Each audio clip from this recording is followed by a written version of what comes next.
اللہ پاک نے ہر قوم کی رشد و ہدایت کے لیے کسی نہ کسی نبی کو اس کائنات کے اندر بھیجا ہے۔ قرآن و احادیث میں جن انبیاء کے ناموں کا ذکر ہے ان کی تعداد 100 کے قریب ہے، جبکہ اللہ پاک نے تقریباً 1,24,000 پیغمبر بھیجے۔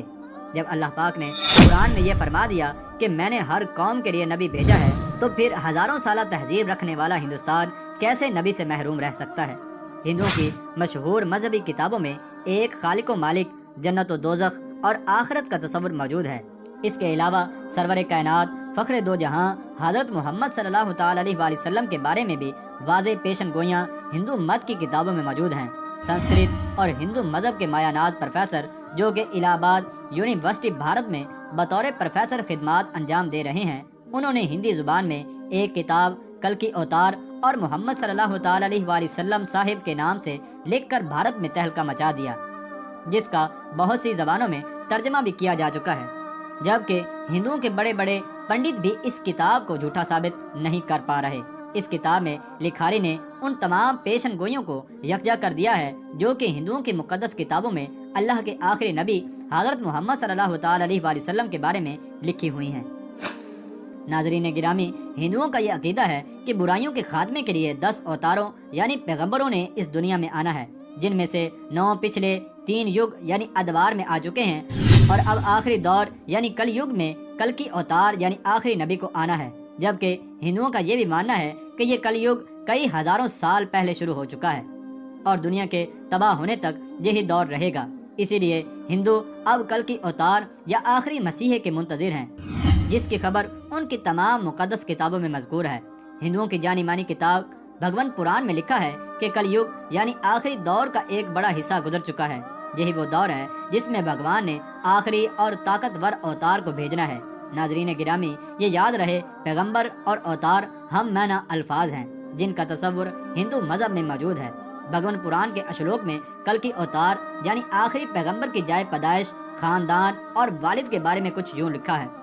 کہ وہ کلکی وشنو یش کے گھر شمبل کے مقام پر بڑے پروہت کے خاندان میں پیدا ہوں گے۔ ناظرین گرامی، اس پیش گوئی کے مطابق کلکی اوتار یعنی آخری نبی جہاں پیدا ہوں گے اس کا نام شمبل ہوگا۔ ڈاکٹر وحد پرکاش اپنی شہرت یافتہ کتاب کلکی اوتار اور محمد صاحب کے صفحہ نمبر 29 پر لکھتے ہیں کہ سنسکرت زبان میں لفظ شمبل کو 3 معنوں میں لکھا جا سکتا ہے۔ پہلا یہ کہ شمبل کا معنی امن کی جگہ ہو، اور دوسرا یہ کہ وہ مقام جو پانی کے قریب ہو، اور تیسرا معنی یہ ہے کہ ایسا مقام جس کی طرف لوگ کھینچے چلے جائیں۔ اور یہ سب جانتے ہیں دنیا بھر میں مکہ کے علاوہ ایسا کوئی مقام نہیں۔ اس پیش گوئی میں دوسری بات یہ بتائی گئی ہے کہ کلکی اس شہر کے بڑے پروہت کے گھر میں پیدا ہوگا، اور یہ ایک معروف حقیقت ہے کہ نبی اکرم صلی اللہ تعالی علیہ وآلہ وسلم کے دادا جان جناب عبد المطلب قریش مکہ کے سردار اور بیت اللہ کے متولی تھے۔ زیر نظر پیش گوئی میں کلکی اوتار یعنی آخری نبی کے والد کا نام وشنو یش لکھا گیا ہے۔ وشنو یش کی تعریف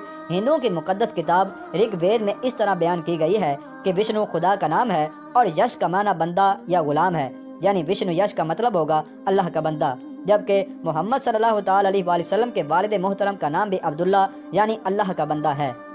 اسی طرح سے کلکی پران کے صفحہ نمبر 11 پر کلکی اوتار یعنی آخری نبی کی والدہ کا نام سوممتی لکھا گیا ہے۔ سنسکرت میں اس کے معنی پر امن یا امن والی کے ہیں، جبکہ حضرت محمد صلی اللہ تعالی علیہ وآلہ وسلم کی والدہ کا نام بھی آمنہ یعنی امن والی ہے۔ اسی طرح کلکی پران میں کلکی اوتار یعنی آخری نبی کی تاریخ پیدائش کا یوں ذکر ہے کہ وہ چاند کے مہینے مادو کی 12 تاریخ کو پیدا ہوں گے۔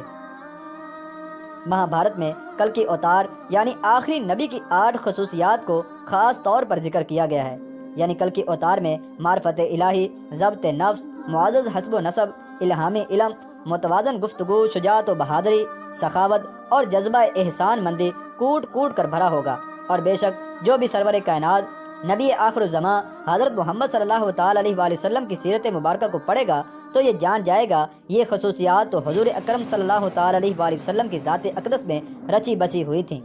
ہندوؤں کی مقدس کتاب اشلوک میں یہ دعویٰ کیا گیا ہے کہ کلکی اوتار یعنی آخری رہبر دیوداد یعنی خدائی گھوڑے پر سواری کرے گا، جبکہ محمد مصطفیٰ صلی اللہ تعالی علیہ وآلہ وسلم نے اللہ کے بھیجے نایاب براق پر سفر معراج کیا، جس سے ایک اور پیشن گوئی بھی پوری ہو گئی۔ اور ہندو جس کلکی اوتار کا انتظار کر رہے ہیں وہ کوئی اور نہیں بلکہ محمد مصطفیٰ صلی اللہ تعالی علیہ وآلہ وسلم ہیں۔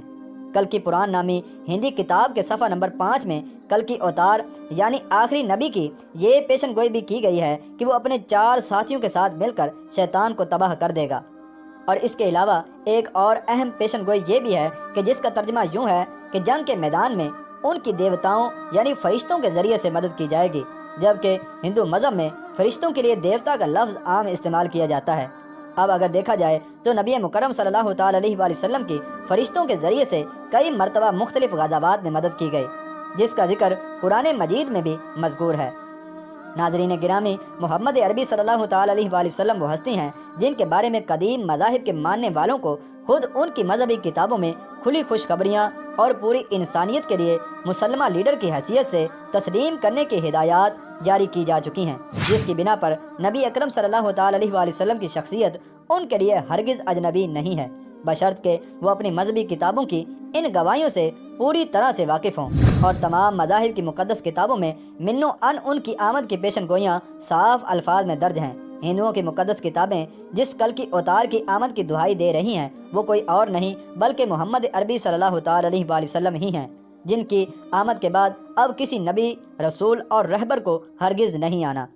نجات اسی میں ہے کہ نبی آخر الزماں صلی اللہ تعالیٰ علیہ وآلہ وسلم اور ان کے پیغامات کو دل و جان سے مان لیا جائے۔ آخر میں ناظرین گرامی، آپ کو یہ بتاتے چلیں کہ تمام انسان بشمول ہنود و یہود حضور صلی اللہ تعالیٰ علیہ وآلہ وسلم کی امت میں داخل ہیں، البتہ جنہوں نے حضور کو نبی مان کر آپ کی تمام باتوں کی تصدیق کی اور کلمہ طیبہ کا اقرار کیا تو ایسے لوگ مسلمان اور امت اجابت کہلاتے ہیں، اور جنہوں نے آپ کو نبی نہ مان کر آپ کی باتوں اور کلمے کا انکار کیا تو ایسے لوگ غیر مسلم اور امت دعوت کہلاتے ہیں۔ اللہ پاک مجھے اور اس ویڈیو کے دیکھنے والے ہر انسان کو نبی محترم صلی اللہ تعالیٰ علیہ وآلہ وسلم کی زیارت نصیب فرمائے اور بروز قیامت ہمیں رسول اللہ صلی اللہ تعالیٰ علیہ وآلہ وسلم کی شفاعت کا دامن نصیب فرمائے۔